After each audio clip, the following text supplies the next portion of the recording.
Hi, welcome to DIY Child Life. I'm Genevieve Lowry, and today we're going to talk about desensitizing and normalizing and really just having a little bit of fun with an anesthesia mask. So this is your typical anesthesia mask. Many of us have seen these before.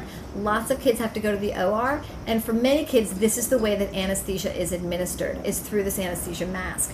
Often, children are very fearful of something coming down over their faces. It gives them sometimes that sense of sort of being suffocated or sort of restrictive.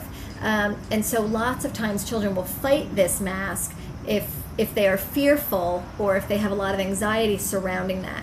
So one of the ways that I have done, one of the things that I have done in order to decrease that kind of anxiety and fear for children is to turn it into something else, and to turn it into something fun. So the two things I'm going to show you today are, this is a cap full of bubbles, and I just dip the end of my anesthesia mask into the bubbles, bring it up to my face,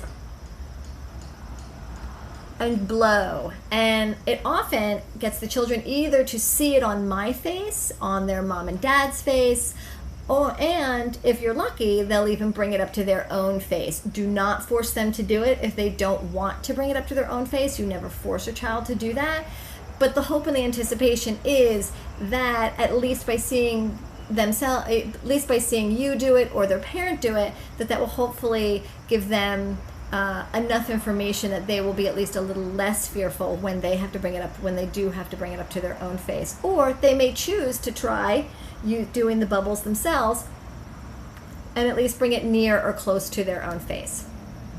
The other thing that I do, or the other activity that I often do, is I like to decorate my anesthesia mask. So sometimes I have some markers, I have Google eyes out, and I have pom-poms and things like that to glue onto an anesthesia mask. And I'm just going to glue on some Google eyes just to give you an idea.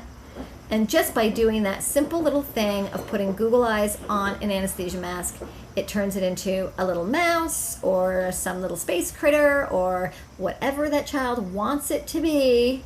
And then they might bring it up to their face, or they might not. It doesn't really matter. But the idea is that you have turned this into something of an art project. You've turned it into something familiar that they've experienced before, and that is less scary and less threatening, hopefully helping them develop and feel better equipped to go into the operating room so that they can cope more effectively with that new experience. Thank you very much. This is Genevieve Lowry for DIY Child Life, and I'll see you next time.